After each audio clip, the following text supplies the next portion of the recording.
Bismillahirrahmanirrahim. Alhamdulillahi alamin wassalatu wassalamu ala asyrafil anbiya'i wal mursalin wa ala alihi wa sahbihi ajma'in. Subhanaka la ilma lana illa ma 'allamtana innaka antal alimul hakim. Rabbi shrah lana sudurana wa yassir lana umurana wahlul 'uqdatan min alsinatina yafqahu aqwalana. ولا حول ولا قوة إلا بالله العلي العظيم ولا حول ولا قوة إلا بالله العلي العظيم ولا حول ولا قوة إلا بالله العلي العظيم.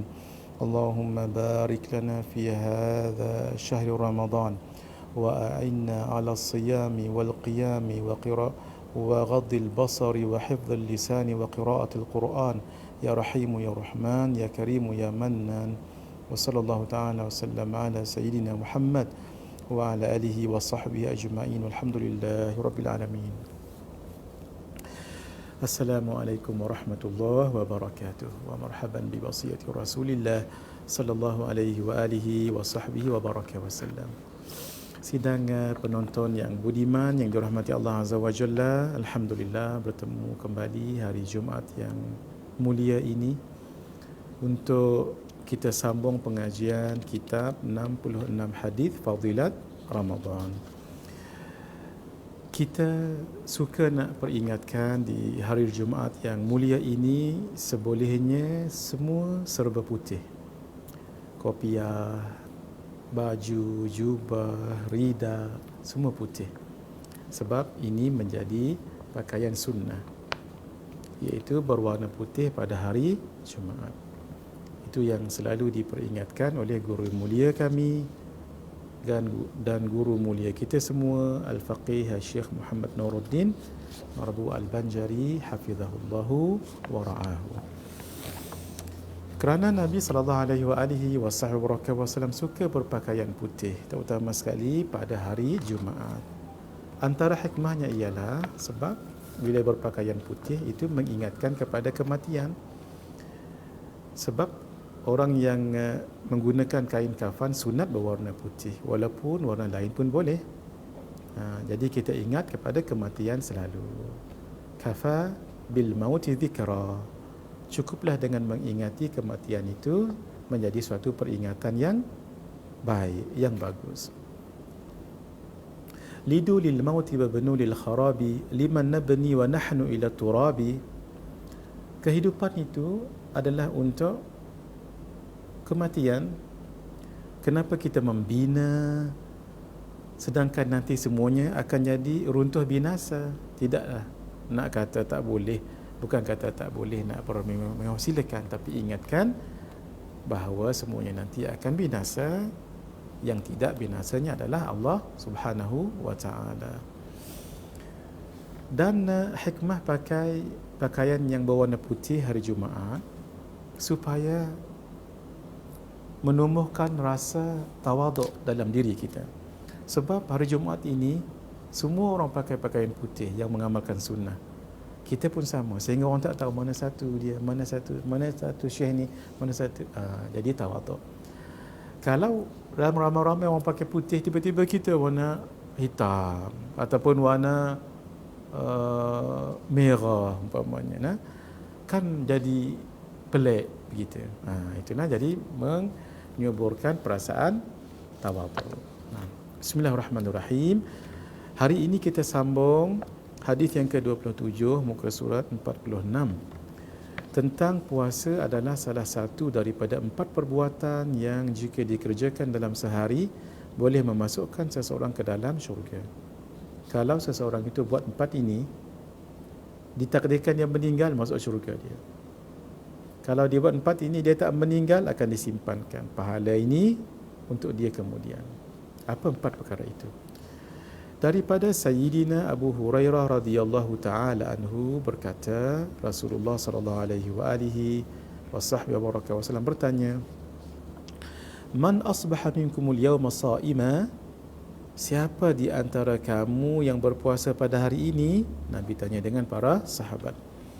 Qala Abu Bakrin, Sayyidina Abu Bakar radhiyallahu taala anhu menjawab, "Ana." Saya ya Rasulullah, aku. Qala sallallahu alaihi wa sallam, baginda sallallahu alaihi wasallam bertanya lagi, faman tabi'a minkumul yawma janazatan, siapa di antara kamu yang menghantar jenazah hari ini? Qala Abu Bakrin. Sayyidina Abu Bakar radhiyallahu taala anhu menjawab, ana, saya ya Rasulullah, aku. Qala sallallahu alaihi wasallam, baginda bertanya lagi, faman at'ama minkumul yawma miskina, siapa di antara kamu yang memberi makan kepada orang miskin hari ini? Qala Abu Bakrin. Sayyidina Abu Bakar menjawab, beliau lagi radhiyallahu taala anhu, ana, saya ya Rasulullah. Memang betul beliau buat semua benda ni, subhanallah. Qala sallallahu alaihi wasallam, baginda sallallahu alaihi wasallam bertanya lagi, faman 'ada minkumul yawma marida, siapa di antara kamu yang telah menjenguk, menziarahi orang sakit hari ini? Qala Abu Bakrin. Sayyidina Abu Bakar radhiyallahu taala anhu menjawab, ana, saya ya Rasulullah.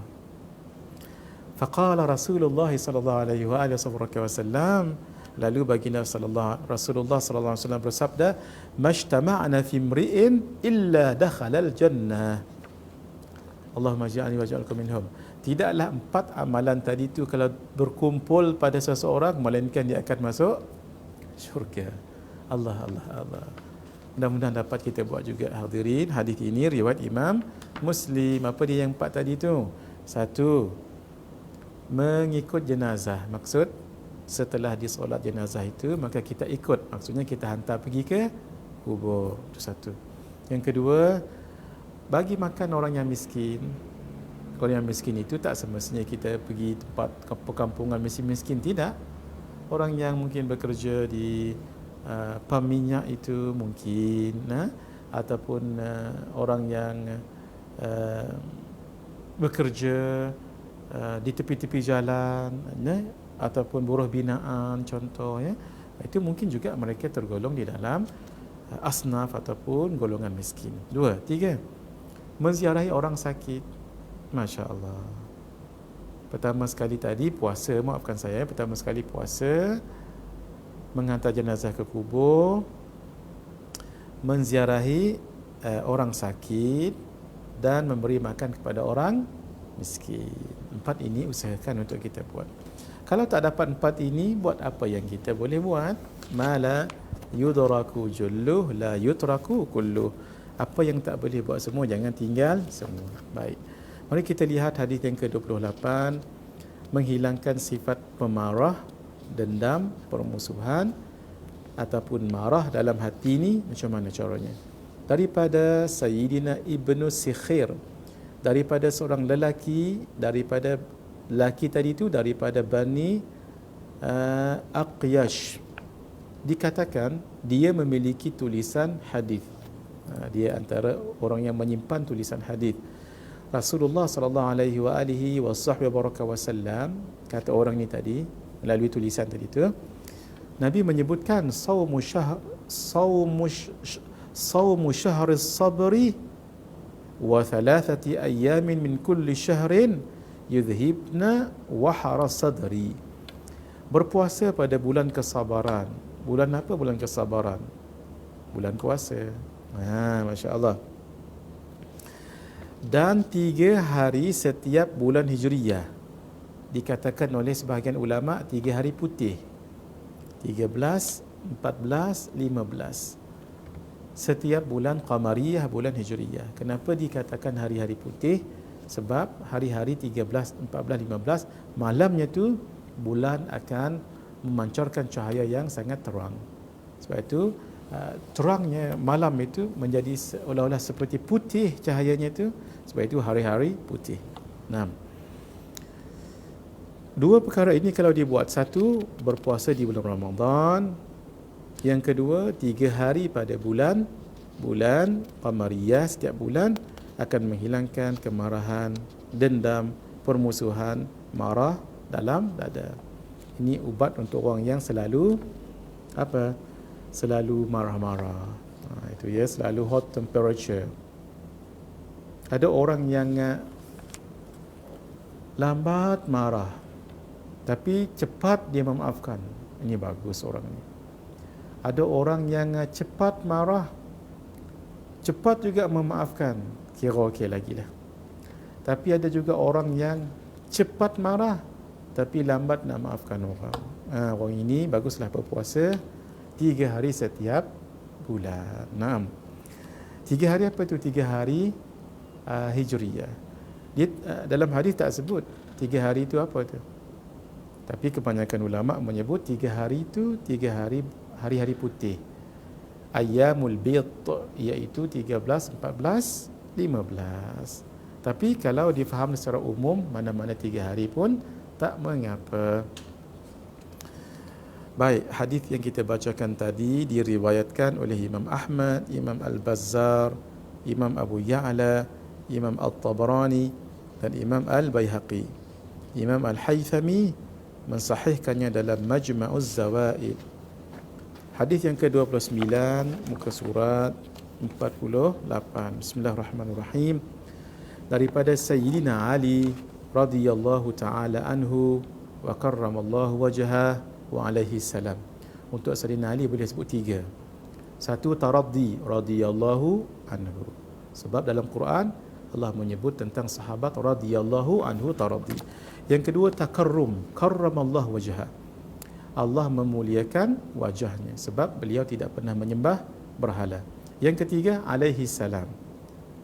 Kenapa? Sebab beliau ahlul bait. Ahlul bait ini keluarga Nabi sallallahu alaihi wa alihi wa sahbihi wa baraka wa sallam. Dimuliakan oleh Allah Subhanahu wa taala. Kita pun kena muliakan ahlul bait. Siapa dia ahlul bait? Pendapat yang pertama, ahlul bait adalah keturunan baginda Rasulullah sallallahu alaihi wasallam daripada Sayyidina Ali dan Sayyidina Ali radhiyallahu taala anhu wa karramallahu wajhahu wa alaihi salam, dan Sayyidatuna Aisyah Sayyidatina Fatimah radhiyallahu taala anha, dan keturunan mereka itu. Nah, sampai sekarang ini masih ada lagi. Keturunan Nabi tidak akan terputus. Kullu nasalin wa nasabin munqati'un illa nasabi wa nasali. Setiap keturunan dan susur galur akan terputus kecuali susur galur dan keturunanku, kata baginda Rasulullah sallallahu alaihi wasallam. Ini pendapat yang pertama. Pendapat yang kedua daripada Al-Imam Syafi'i, iaitu ahli keluarga Bani Hashim dan Bani Abdul Muttalib keseluruhannya itu. Dan lain kata ulama termasuk juga ummahatul mukminin. Ini beza kita dengan Syiah. Syiah hanya mengakui Sayyidatina Fatimah. Adapun kita ahli sunnah wal jamaah, keluarga Nabi itu adalah termasuk isteri-isteri baginda Rasulullah sallallahu alaihi wa sahbihi wa baraka wasallam. Alhamdulillah, itulah pendapat yang paling benar sekali. Jangan dimusuhi.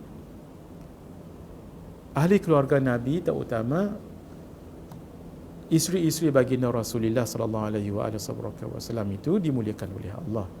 Nah, jadi orang-orang yang memusuhinya juga bermakna memusuhi Allah Azza wa Jalla. Alhamdulillah kita tidak seperti Syiah dalam perkara ini. Naam. Sebahagian yang lain mengatakan, antaranya Imam Nawawi, ahlul bait keluarga Nabi itu adalah semua orang yang beriman. Naam. Rasulullah sallallahu alaihi wasallam bersabda, ala adullukum ala ma yudhibu waghara sadri. Mahukah kamu aku tunjukkan sesuatu yang boleh menghilangkan penyakit marah, dendam di dalam hati? Itu bagus sangat, sebab dendam itu tidak mententeramkan seseorang. Demikian marah itu menyebabkan hidupnya tidak tenteram, sebab dia nak marah saja dengan orang. Nah, itu daripada syaitan. Nabi bagi tahu, mahu tak kamu saya ajarkan sesuatu yang menghilangkan kemarahan, dendam dalam hati itu? Nabi terus mengatakan, siyamu thalathati ayyamin min kulli syahrin, iaitu berpuasa 3 hari pada setiap bulan. Hadis ini riwayat Imam At-Tabarani dalam kitabnya Al-Awsat dan Al-Imam An-Nasai. Terus sahaja hadirin, mari kita lihat muka surah 48, hadis tentang selalu berada dalam kebaikan jika menyegerakan berbuka puasa. Macam kita sekarang ini, alhamdulillah, elok saja orang azan, jangan sibuk lain lagi, buat benda lain lagi, terus kita berdoa, jangan doa yang pendek, terus kita makan. Daripada Sayyidina Sahal bin Sa'ad radhiyallahu taala anhu, sesungguhnya Rasulullah sallallahu alaihi wa alihi wa sahbihi wa baraka wasallam bersabda, la yazalun nasu bi khairin ma ajjalul fitra. Manusia sentiasa berada di dalam kebaikan selama mana mereka menyegerakan berbuka puasa. Hadis ini riwayat Imam Bukhari dan Imam Muslim. Hadis ini diriwayatkan juga oleh Imam Malik, Imam Ahmad, Imam Syafi'i, Imam At-Tirmidzi, Imam Al-Hakim, Imam At-Tabarani, Imam Al-Baihaqi, Imam Ad-Darimi, Imam Ibn Hibban, Imam Ibn Khuzaimah, Imam Abdul Razzaq, Imam Abu Ya'la dan Imam Abu Awana. Ramainya yang meriwayatkan hadis ini, masya-Allah. Mari kita lihat muka surah sebelahnya 49, keterangan. Imam Nawawi rahimahullah mengatakan hadis ini menjadi galakan untuk menyegerakan berbuka puasa apabila sudah masuk waktu maghrib, sama ada puasa sunat ataupun puasa wajib. Tetapi berpuasa ini mengikut tempatnya, waktunya mengikut tempatnya. Kalau kita orang Malaysia, lalu kita belajar di Yaman umpamanya, hendaklah kita ikut waktu berpuasa di negara Yaman. Kalau kita belajar di Yaman, balik di Malaysia, kan kita akan melalui ruang udara negara-negara. Maka ketika sudah masuk di ruang udara negara itu, pilot akan umumkan nantilah, ataupun pramugara, attendant akan bagi tahu ketika itu kita berbuka puasa, walaupun mungkin pendek. Umpamanya ya, seseorang berpuasa di Kuala Lumpur, lalu dia terbang ke Sarawak. Sarawak kan awal buka puasa. Jadi nak buka puasa ikut KL ke ikut Kuching Sarawak? Ikutlah Kuching Sarawak. Baik, gitu ya. Bukan kita dari mana, bukan, tetapi kita duduk di mana ketika kita berpuasa dan kita berhari raya. Sama juga. Dahulu kalau tuan-tuan puan-puan ikut pengajian kita di sini, iaitu kitab ringkasan fiqh puasa, sama juga dalam bab berhari raya. Saya bagi contoh ya. Katalah orang kita berada di Saudi, sudah mula puasa, tetapi di Malaysia lambat berpuasa. Maka pada hari yang ke-29, kita pun terbang daripada Saudi. Waktu itu sudah berpuasa, sudah berhari raya, sebab kita puasa awal di sana. Touchdown sampai di KL, KLIA, rupa-rupanya orang Malaysia masih berpuasa. Apa harus kita buat? Walaupun kita tadi sudah berhari raya di Saudi, hendaklah kita jangan makan dan jangan minum, menghormati orang yang sedang berpuasa di sini. Satu. Yang kedua, katalah Malaysia pula awal berpuasa, Saudi pula lambat. Lalu kita pun terbang daripada Saudi, sedang berpuasa katalah 29 hari. Sedang berpuasa ni, touchdown di Malaysia, orang sudah selamat hari raya, orang dah berhari raya. What should you do? Hendaklah kita berhari raya juga. Jadi puasa kita tadi tu dibatalkan. Makan jugalah ketupat, makanlah rendang dan sebagainya. Kenapa? Sebab kita sudah berada di Malaysia. Bermakna kita berpuasa berapa hari? 29 tadi sepatutnya kan. Oleh kerana kita sudah buka, maka tinggallah bersih puasa kita 28 hari. Maka lepas hari raya nanti boleh kita qada sehari saja. Kenapa? Sebab kita sudah berpuasa 28 hari. Paling sedikit hari berpuasa 29. Boleh. Satu lagi, kita sedang berpuasa di Saudi, untuk hari yang ke-30. Touchdown di Malaysia, KLIA, tengok-tengok orang sudah berhari raya. Apa harus kita buat? Sama macam tadi. Berhari raya jugalah kita pun. Tetapi berbeza sedikit hukumnya. Kenapa? Ketika kita berhari raya bersama dengan orang Malaysia, kita sudah pun membatalkan puasa untuk hari yang ke-30 tadi itu. Perlu qada dan tambah lagi? Perlu tambah lagi tak? Jawabnya tidak perlu. Kenapa? Sebab kita tadi kan sedang berpuasa 30, hari ke-30. Lalu kita batalkan sebab orang Malaysia sudah berhari raya. Maka puasa kita tinggal solid 29. Itulah minimum hari berpuasa. Bermakna tidak perlu lagi untuk mengqadakkan atau untuk mengganti ataupun menambah satu hari lagi. Sebab dah cukup 29. Sebab paling kurang hari berpuasa 29 Ramadan harinya itu, ya. Boleh ni. Masya-Allah. Tabarakallah. Baik. Apa yang dimaksudkan hadis ini ialah urusan umat ini akan sentiasa tersusun dan berada di dalam keadaan yang baik jika mereka tidak meninggalkan sunnah ini. Apa dia sunnah tadi? Segera berbuka puasa. Jika ia ditinggalkan, maka ia akan berlaku sebaliknya. Urusan kita pun jadi tak tentu, hala, ada serabut sana, serabut sini, macam-macam je benda yang menghalang. Pasal kita tinggalkan sunnah Nabi itu. Jadi hadirin, segerakan buka puasa. Walaupun hanya meminum seteguk air ataupun kita minum satu sedut air. Contohnya yang pakai straw itulah. Sebahagian ulama kata begini, kalau tak ada juga makanan, ambil jari ni. Jari ni buah dalam gitu. Untuk kita bersegera dalam berbuka puasa. Tambah lagi hadirin, tolong diingat ini. Bila kita buka puasa dan cepat kita buka puasa, niat terus, ya Allah, ini suruhan Nabi untuk berbuka puasa ni, saya buat. Satu. Yang kedua, Nabi buat sebegini, sebab tu saya buat juga. Dapatlah pahala satu mati syahid. Besar pahalanya sebab kita mengikut sunnah baginda Rasulullah sallallahu alaihi wa alihi wa sahbihi wa baraka wasallam. Mari kita lihat hadis yang ke-31. Sentiasa dalam sunnah Nabi jika menyegerakan berbuka puasa yang kita sebutkan tadi itu.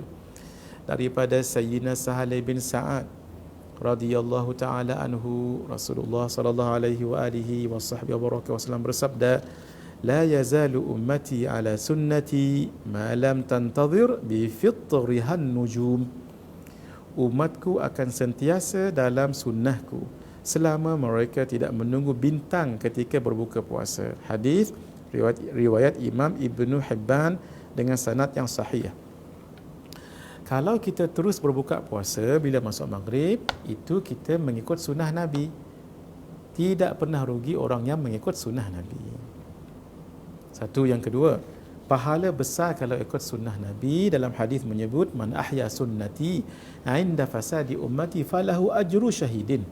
Sesiapa yang menghidupkan sunnahku di akhir zaman, kefasadan, kerosakan sudah banyak berlaku, sunnah banyak ditinggalkan, falahu ajru syahidi, baginya pahala mati syahid.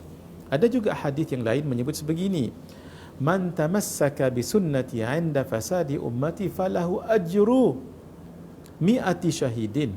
Sesiapa yang pegang betul dengan sunnahku di akhir zaman, baginya pahala 100 mati syahid. Itu hadis yang lain. Paling kurang satu mati syahid, pahalanya sangat besar. Mudah je. Saya bagi contoh. Tuan-tuan, memakai cincin itu sunnah Nabi. Nabi katakan takhattamu walau bil hadid. Pakailah cincin walaupun dengan cincin yang besi, cincin besi. Tapi kalau kita pakai cincin seperti Nabi pakai, apa dia? Nabi pakai cincin, bingkainya perak, dan matanya ini daripada batu aqiq. Batu aqiq tu macam batu saya ni lah, warna kekuning-kuningan, coklat-coklat kekuning-kuningan.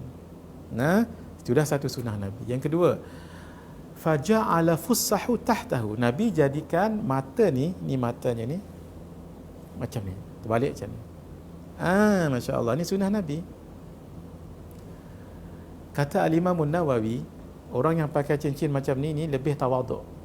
Sebab kan kadang-kadang ada macam-macam dia letak cincin ni takut jadi riak pada orang lain, menunjuk-nunjuk. Ini lebih tawaduk. Yang ketiga, pakai cincin jari kelingking. Sebab Nabi pakai jari kelingking. Itu paling sunnah. Kalau tuan-tuan tengok, puan-puan tengok orang pakai cincin lagu ni, tahulah kita orang ni belajar Syama'il Muhammadiyah. Mengaji daripada guru-guru yang bersanad tentang kitab Syama'il. Begitu. Pun begitu, ada juga Nabi pakai sebegini. Jadi kita pakai begini dan pakai sebegini. Dalam kitab Syama'il, Sayyidina Al-Husain Ibn Ali Ibn Abi Talib, cucu Nabi, pakai cincin sebelah ni.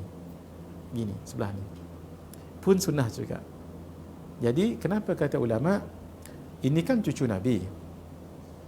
Jadi apa yang dibuat oleh cucu, dia akan lihat tok dia. Siapa tok beliau? Adalah Rasulullah SAW. Bermakna ini juga cara Nabi. Jadi ulama pun al-jam'u bainal ahadith, mengumpulkan antara hadis. Mereka mengatakan selalunya Nabi pakai cincin sebelah kanan jari kelingking. Kadang-kadang Nabi pakai jari sebelah kiri. Oleh hadirin, itu cara memahami hadis.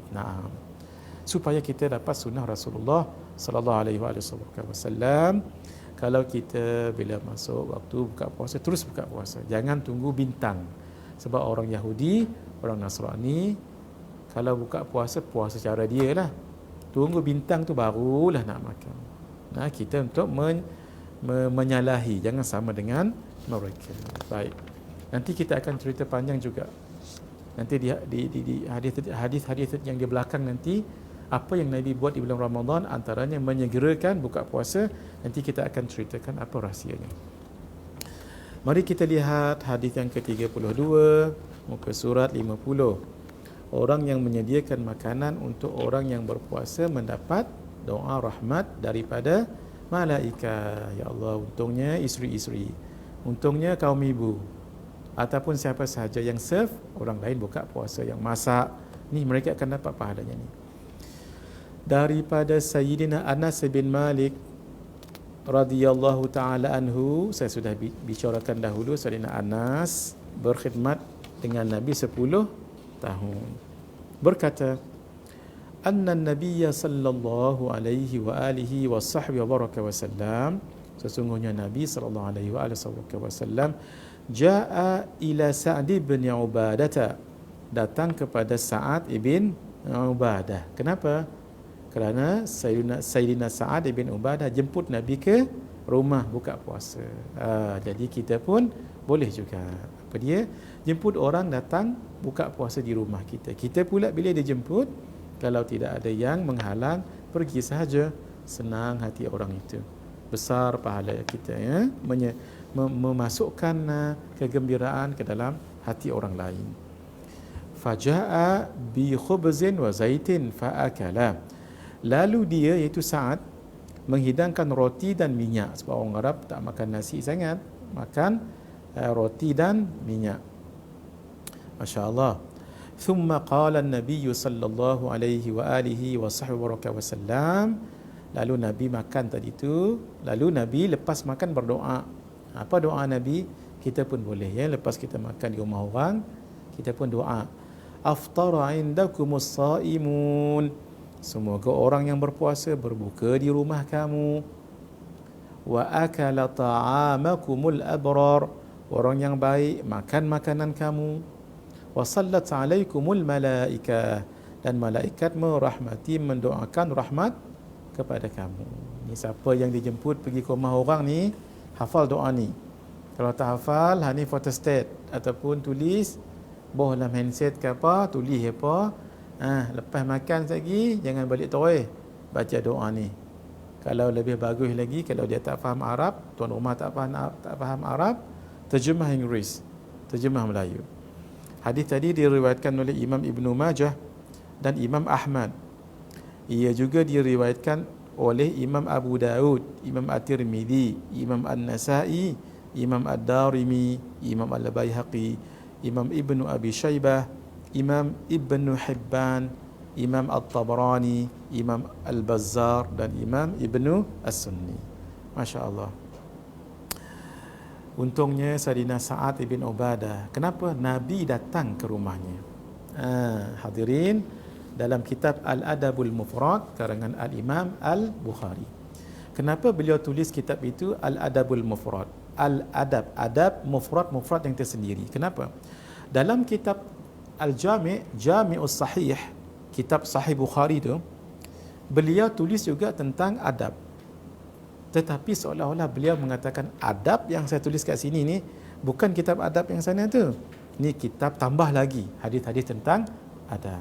Nah, hadirin, kalau kita nak tahu tentang adab-adab ni, banyaklah kita baca kitab tentang adab. Antaranya Al-Adabul Mufrad karangan Al-Imam Al-Bukhari. Dalam kitab ini disebutkan sebolehnya biar ada orang salih datang rumah kita dan minta dia solat di rumah kita. Kalau bukan waktu tahrim lah, sembahyang duha ke, sembahyang sunat mutlak ke, begitu ya. Kalau mereka datang rumah kita, Tuan Syekh, mohon izin, saya dah hamparkan sajadah, minta izin Tuan Syekh untuk solat. Kalau orang yang tahu, dia akan solat. Sebab ini disebut di dalam kitab Al-Adabul Mufrad Al-Imam Al-Bukhari. Baik.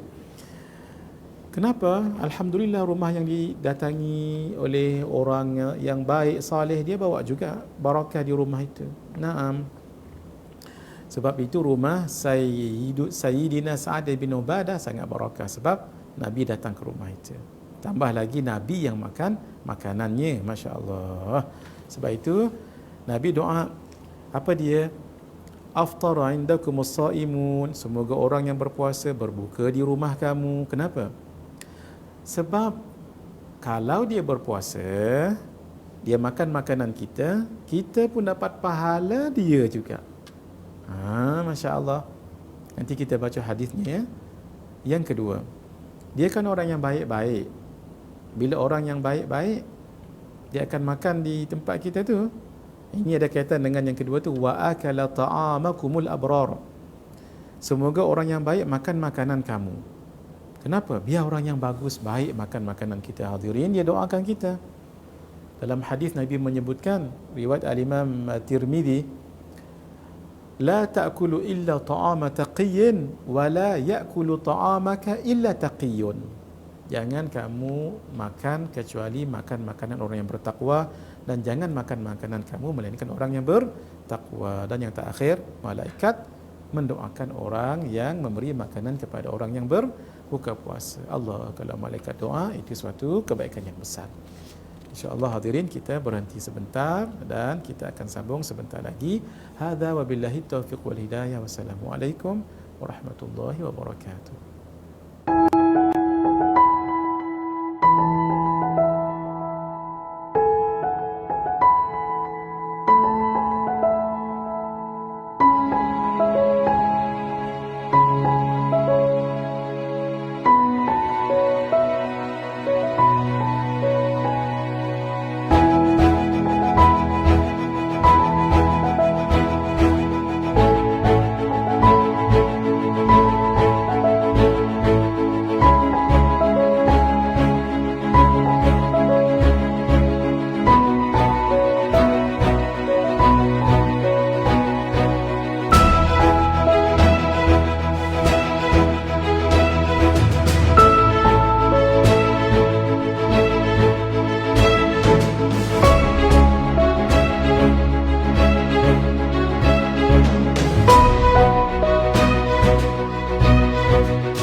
Bismillahirrahmanirrahim. Assalamualaikum warahmatullahi wabarakatuh.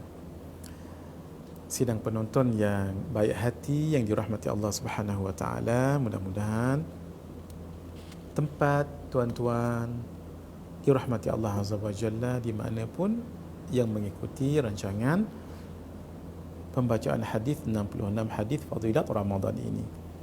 Kenapa? Sebab dahulu pernah saya sebutkan di sini, Sayyidina Sufyan bin Uyainah, guru kepada Imam Syafi'i, menyebutkan inda dzikris salihin tanzilur rahmah. Ketika disebut nama orang saleh, maka turunlah rahmat. Nama orang saleh disebut, di mana-mana tempat rahmat turun di situ. Imam Abu Hanifah, Imam Malik, Imam Syafi'i, Imam Ahmad bin Hanbal, Al-Imam Al-Bukhari, tuan guru sekian, semua insya-Allah datang rahmat di kawasan itu. Bayangkan kalau orang-orang salih sebegini rahmat turun ketika nama mereka disebut. Kalau nama ketua pada orang salih siapa? Rasulullah sallallahu alaihi wasallam, maka bertambah lagi lah akan fadilatnya. Baik, mari kita lihat. Kita sambung pada muka surat ke-51 hadis ke-33, menggabungkan antara puasa dan sedekah adalah sebab seseorang dimudahkan masuk ke syurga. Daripada Sayyidina Ali radhiyallahu taala anhu wa karramallahu wajhahu wa alaihi salam berkata, Nabi sallallahu alaihi wasallam bersabda, "Inna fil jannati ghurafa." Sesungguhnya di dalam syurga ada sebuah bilik. Macam mana ciri bilik ni? Tura dhuhuruha min butuniha. Yang luarnya bilik ni boleh dilihat daripada dalam. Luar tu boleh dilihat daripada dalam. Macam kita tinted lah, kereta tinted tu kan. Orang di luar dia tak boleh tengok kita, tapi kita dalam boleh tengok dia buat apa kat luar. Butunuha min zuhuriha, dan dalamnya boleh dilihat daripada luarnya. Tadi tinta tadi tak boleh lihat luar dalam kan, ni boleh. Subhanallah, kita tengok daripada luar nampak apa dalam ni, tengok daripada dalam apa yang berlaku di luar. Masya-Allah. Ketika mendengar perkara itu, faqama a'rabiyyun, ada seorang Arab Badui berdiri. Arab Badui ni orang yang duduk di kawasan jauh daripada kawasan bandar. Jadi orang yang duduk hadari, duduk di bandar itu dipanggil hadari. Akhlak mereka lebih terjaga sebab mereka di situ ada majlis pengajian bersama dengan Rasulullah SAW. Tapi kalau yang Badawi ini duduk di jauh kampung, manalah dia tahu. Kan pernah cerita Arab Badui kencing dekat Masjid Nabawi. Kan ada ceritanya tu, manalah dia tahu. Kalau dia panggil Rasulullah, dia tak panggil ya Rasulullah, dia panggil ya Muhammad. Sebab tidak tahu sangat akhlaknya itu. Baik. Faqama Arabiyyun, maka seorang Arab Badui berdiri, faqala, lalu dia bertanya, liman hiya ya Rasulullah? Liman hiya ya Rasulullah? Untuk siapakah ia wahai Rasulullah sallallahu alaihi wasallam? Qala sallallahu alaihi wasallam, baginda menjawab, rumah yang dilihat di luar nampak dalam, dilihat dalam nampak luar, daripada dalam nampak luar tadi tu, liman atabal kalam, satu, untuk orang yang berkata dengan perkataan yang baik, bagus, wa at'amat ta'am, memberi makan, wa adamas siyam, sentiasa berpuasa, wa salla lillahi bil laili wan nasu niyam, dan dia solat pada waktu malam di ketika manusia tidur. Siapa buat 4 benda ni, dapatlah dia bilik ni. Masya Allah, dia tak panggil bait, dia panggil ghurafan, bilik. Special bilik ni untuk 4 orang. Satu, dia cakap baik-baik je, bagi nasihat. Kita pun senang mendengar nasihat dia. Setiap patah perkataan tu, ya Allah, bernilai sangat-sangat. Yang kedua, memberi makan. Boleh bagi makan orang yang berbuka puasa, bagi makan yang kenduri kahwin, bagi makan orang yang menziarahi jenazah, boleh. Yang inilah antara dalil yang digunakan oleh para alim ulama untuk membolehkan kenduri ataupun majlis tahlil tu. Ya, nanti kita akan bahaskan panjang tentang itu. Tidak salah hadirin, selepas 3 hari kematian umpamanya, ataupun 7, 10, 40, 100, asalkan jangan katakan itu Nabi yang suruh, jangan katakan. Tetapi kalau dengan niat untuk bersedekah, boleh. Dengan niat untuk dapat kita hiburkan ahli keluarga yang kematian keluarganya itu, boleh. Dengan niat kita baca bacaan, umpamanya baca Yasin, tahlil, diniatkan pahalanya kepada orang yang meninggal dunia, boleh. Pahalanya sampai, kata Imam Ahmad, Imam Malik dengan Imam Imam Hanafi. Imam Syafi'i, qaul yang masyhur mengatakan tidak sampai. Itu disebut oleh al-Imam Syekhul Islam Syekh Zakaria Al-Ansari. Tetapi itu qaul mengatakan begitu. Nah, qaul masyhur, tidak semestinya. Kenapa? Sebab Imam Syafi'i mengatakan lau quri'a, kalau dibaca beberapa ayat dekat kubur, lakana hasanun, maka itu baik. Walau quri'al Qur'anu kulluhu lakana ahsan, kalau dibacakan keseluruhan Al-Quran di kubur, itu malah lebih baik. Cuma Imam Syafi'i mensyaratkan, nak baca sesuatu pada orang yang meninggal dunia, niatkan dulu. Sebab itu kita sebelum baca tahlil tu kan kita sebut dalam doa, dalam kertas tu, tuan-tuan, puan-puan, hari ini kita akan baca Yasin dengan tahlil untuk almarhum sekian, almarhumah sekian. Nah, itu tujuannya supaya kita meniatkan. Nah, ini ceritanya panjang. Hadirin, itulah antara dalil kenapa boleh buat majlis tahlil kenduri selepas kematian itu. Asalkan jangan katakan Nabi suruh. Tapi kalau dengan niat untuk bersedekah supaya harta itu jadi barakah setelah bayar hutang semuanya, faraid semua sekali kemudian tak guna pun harta si mati, anak-anak guna harta anak-anak, bagus. Dengan membaca Al-Quran, bagus. Al-Imam As-Sayuti membolehkannya dan mengatakan bahawa ini berlaku pada zaman salafus salih. Nanti kita akan bicarakan panjang. Tapi dalilnya antaranya wa at'amat ta'am, dan kamu bagi makan. Itu umum. Al-umumu yabqa fi umumiyatihi. Keumuman itu akan kekal pada keumumannya. Ini kan umum ni, bila-bila boleh bagi makan, termasuk kenduri tahlil. Wa adamas siyam, dan orang yang sentiasa berpuasa, dan orang yang solat pada waktu malam di ketika manusia lain tidur. Hadis riwayat Imam Ahmad dan Imam At-Tirmizi. Mari kita lihat keterangan muka surat 51.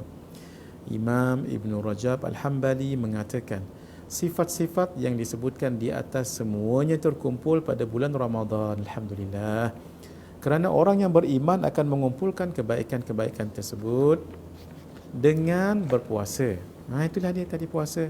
Solat malam, kita kan solat tarawih, alhamdulillah. Bersedekah, kan jiran sebelah kita bagi juga. Dan berkata-kata yang baik. Kan di bulan Ramadan ni kan jarang kita bercakap-cakap yang tak elok. Di samping menjauhi kata-kata yang tidak baik dan sia-sia. Dalam kitab beliau Lataiful Ma'arif. Baik, terus sahaja kita lihat pada hadis yang ke-34. Puasa zakat kepada badan. Daripada Sayyidina Abu Hurairah radhiyallahu taala anhu, berkata Rasulullah sallallahu alaihi wasallam bersabda, Sayyidina Abu Hurairah berkata, Rasulullah bersabda, as-saumu nisfus sabri, puasa adalah sebahagian daripada kesabaran. Betul, memang kita puasa ni kan sabar. Air yang dalam peti sejuk tu sabar sampai bila? Sampai maghrib nanti, jangan. Kemudian sabar juga menahan lapar dan dahaga. Maaf ya, suami isteri itu kan halal tapi sabar. Begitulah, masya-Allah. Wa likulli syai'in zakatun, setiap sesuatu ada zakat. Wa zakatul jasadi as-saumu, zakat bagi badan ialah puasa. Hadis riwayat Imam Ibnu Majah. Hadis ini diriwayatkan juga oleh Imam Al-Baihaqi, Imam At-Tabarani, Imam Abu Nuaim, Imam Abad Ibn Humaid dan Imam Ibnu Adi. Al-Hafidh Abul Fadl Al-Iraqi berkata, diriwayatkan oleh Ibnu Majah daripada hadis Abu Hurairah dan sanadnya dhaif. Kita sebutkan dhaif ini sekali lagi sebagai amanah ilmu, iaitu hadis ini lemah. Tapi bukan bila sebut lemah kita tak boleh amal. Sudah panjang lebar kita sebutkan dalam pertemuan dahulu. Nak menunjukkan ada beberapa cacat celanya untuk perawi hadis. Adapun matan hadis itu insya-Allah okey. Nanti saya dah sebutkan ini panjang, kerana itu dalam buku saya ni keseluruhannya, bila kita dengar hadis yang dhaif, bukan bermaksud bila dhaif kita tak payah amal. Dhaif letak ke tepi, tidak begitu. Dhaif maksudnya dari segi sanad sahaja, kadang-kadang dari segi matan, tapi dikuatkan oleh yang lain juga. Dan itu juga hadis yang daripada Nabi Cuma tinggal lagi orang yang bawanya itu. Mungkin kerana dia tak kuat ingatan, jatuhlah hadis itu yang sahih tadi asalnya jadi hadis hasan. Mungkin orang ini dia dah lah tak kuat ingatan, dia tak fiqah pula.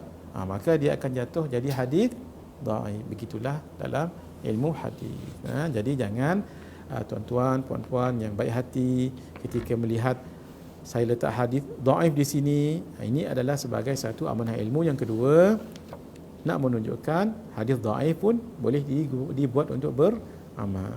Baik, mari kita lihat hadis yang ke-35.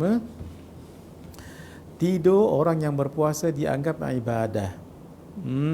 Daripada Sayyidina Ibnu Abi Aufa radhiyallahu taala anhu, daripada Nabi sallallahu alaihi wasallam bersabda, naumus saimi ibadatun, tidur orang yang berpuasa adalah ibadah.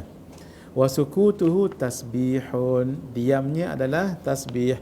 Wa du'auhu mustajabun, doanya mustajab. Wa amaluhu mutaqabbalun, dan amalnya diterima oleh Allah. Hadis riwayat Imam Al-Baihaqi dalam Syu'bul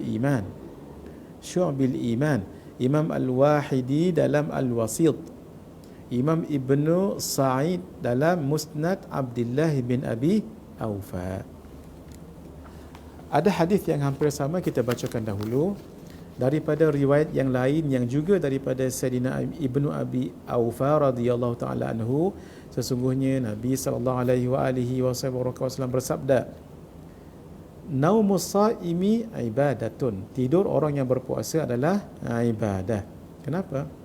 Kalau dia tidur itu kan harus, tapi ketika dia tidur niat supaya kuat beramal ibadat kan sunat. Tambah lagi kalau dia tidur, dia tak dengarlah orang mengumpat, dia tak tengoklah lara dalam Facebook, dalam YouTube, dalam internet. Kalau tidak lara. Wasumtuhu tasbihun, diamnya adalah tasbih. Maksudnya ketika dia diam, kan dia dengan niat diam tu harus kan. Kalau dia diam, ya Allah saya diam ni supaya janganlah bercakap benda yang lara, dapat pahala. Supaya saya tidak mengumpat orang, dapat pahala. Supaya saya tidak mengeji memfitnah orang, dapat pahala. Tapi niatkan dahulu yang harus itu. Wa amaluhu mudha'afun, dan amalannya digandakan, terutama sekali pada bulan Ramadan.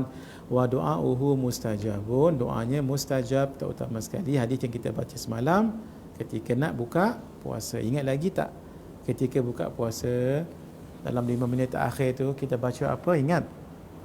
Diangkat kedua tangan, kita baca asyhadu an la ilaha illallah astaghfirullah nas'alukal jannata wa na'udzu bika minan nar. Kemudian sambung doa, Allahumma innaka afuwun karim tuhibbul afwa fa'fu anni.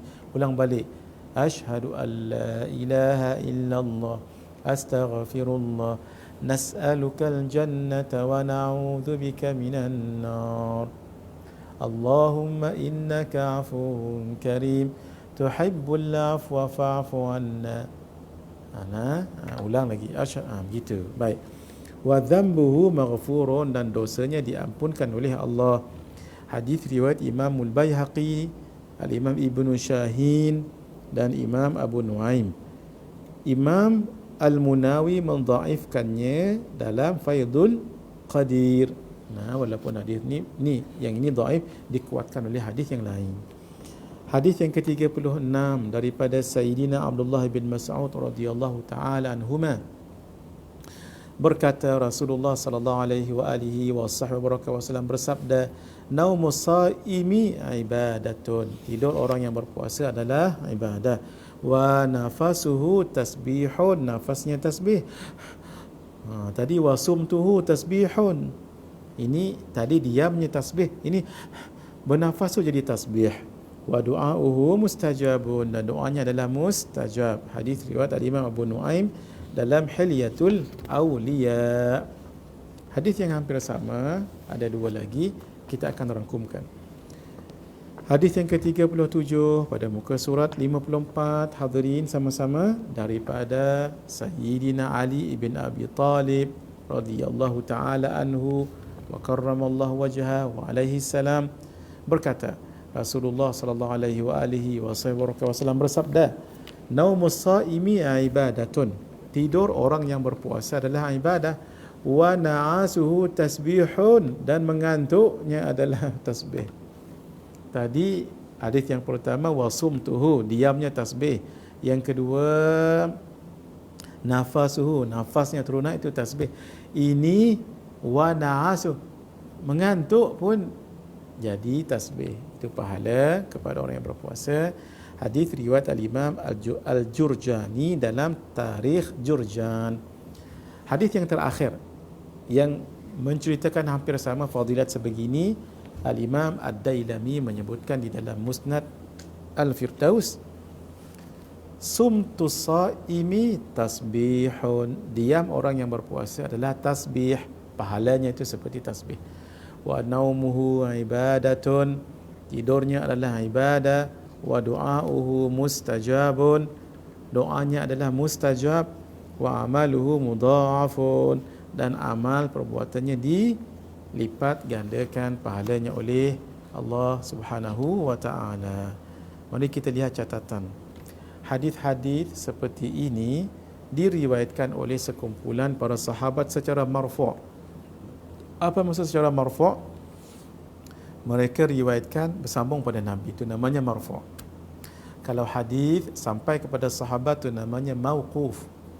Kalau hadis tak sampai pun pada Nabi, tak sampai pun pada sahabat, tapi sampai pada tabi'in, itu namanya maqtu'. Ini hadis ni walaupun yang menyebutnya sahabat tapi diriwayatkan marfu' bersambung kepada Rasulullah sallallahu alaihi wasallam. Sebab kan Nabi jumpa dengan sahabat. Secara di antara mereka Sayyidina Abdullah bin Abi Aufa, Sayyidina Abdullah bin Mas'ud, Sayyidina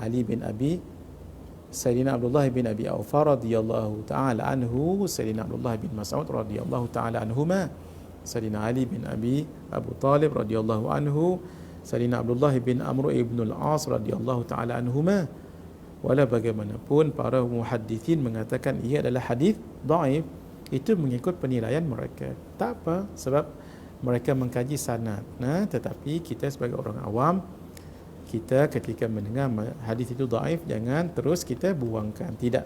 Tetapi dari segi sanadnya sebegitu, maka kita terima juga, sebab itu adalah hadis datang daripada Nabi sallallahu alaihi wasallam. Hadis, kalau kita lihat muka surat 55, semua kelebihan puasa yang telah disebutkan di dalam hadis-hadis ini ada pada puasa di bulan Ramadan. Ya Allah, hampir berapa hari kita khatamkan itu.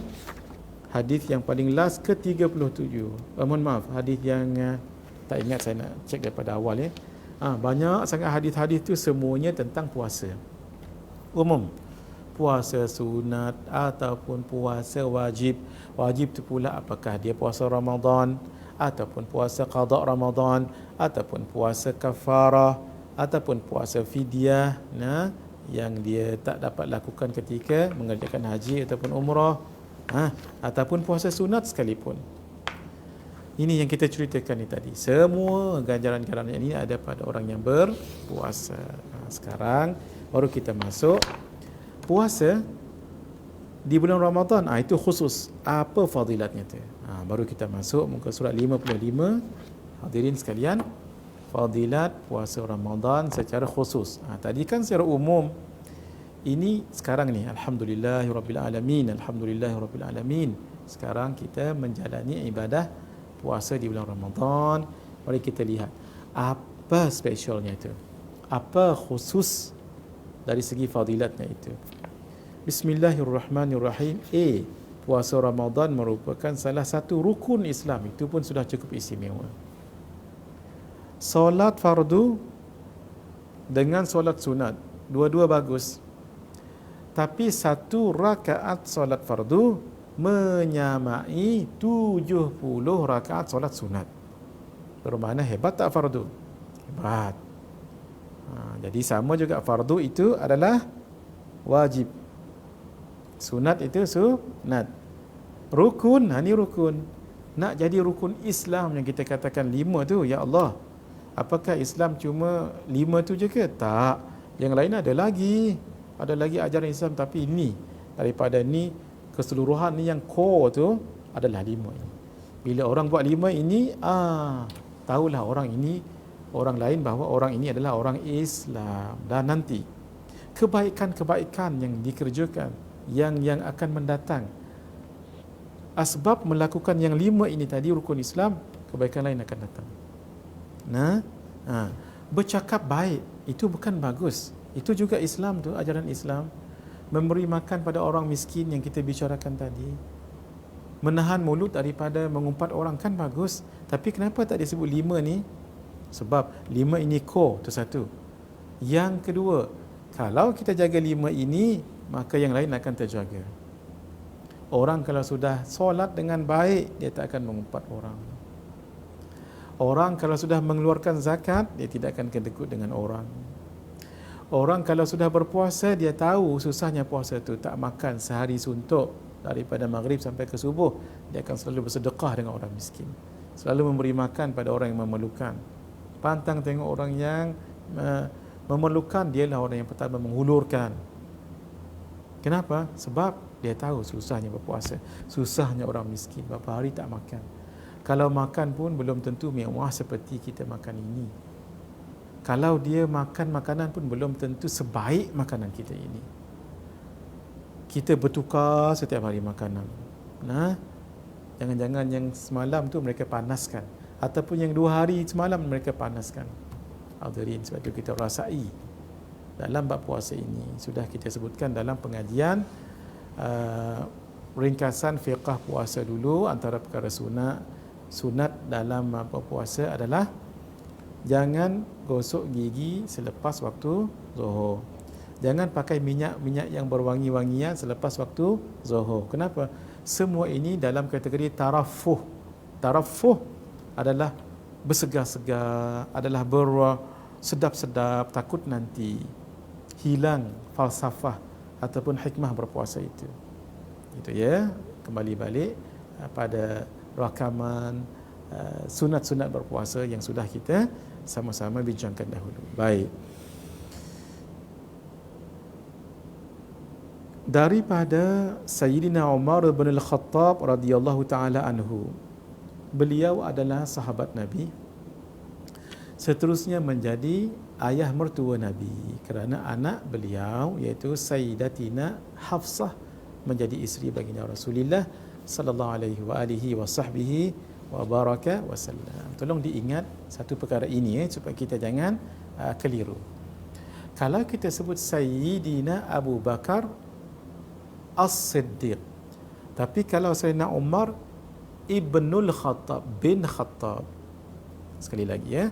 Kalau Sayyidina Abu Bakar As-Siddiq, kalau Sayyidina Umar bin Al-Khattab. Jangan kita keliru, smabul, jangan kita bertukar.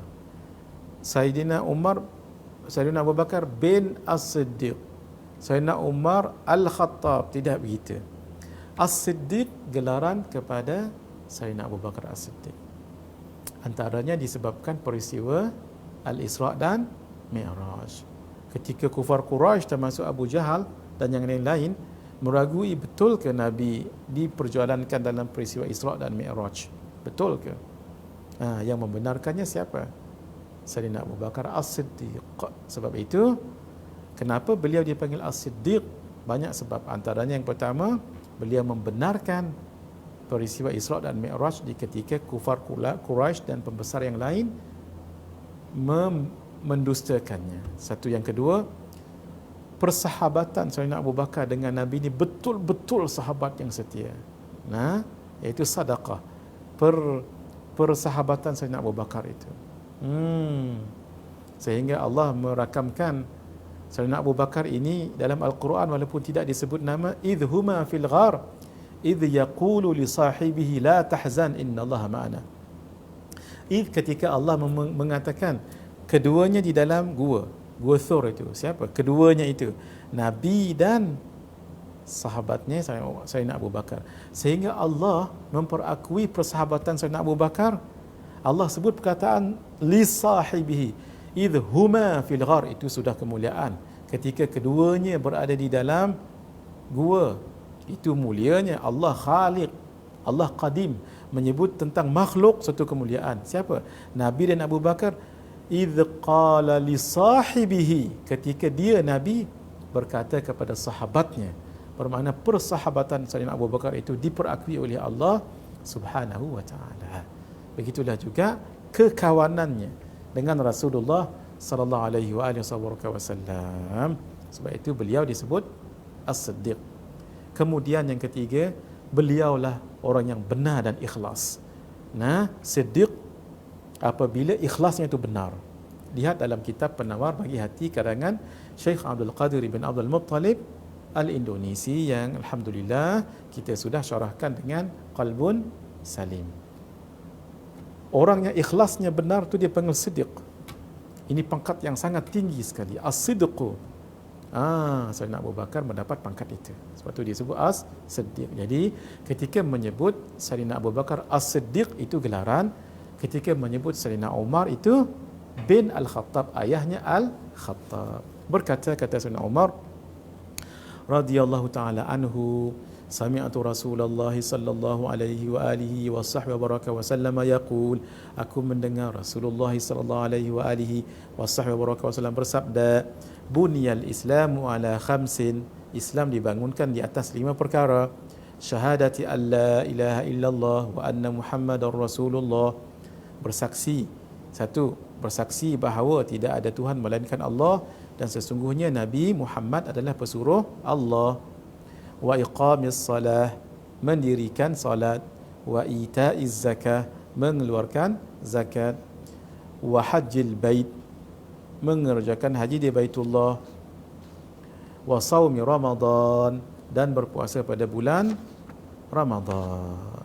Hadis ini diriwayatkan oleh Imam Al-Bukhari, Imam Muslim, dan Imam Ahmad, Imam At-Tirmidzi, Imam An-Nasa'i, Imam At-Tabrani, Imam Al-Baihaqi, Imam Ibn Hibban, Imam Ibn Khuzaimah, Imam Abu Ya'la, Imam Al-Humaidi, Imam Ibn Battah, Imam Abad Ibn Humaid, dan Imam Al-Baghawi.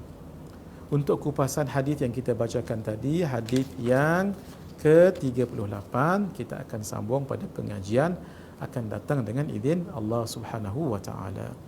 Hadza wa billahi taufiq wal hidayah. Wassalamu alaikum warahmatullahi wabarakatuh.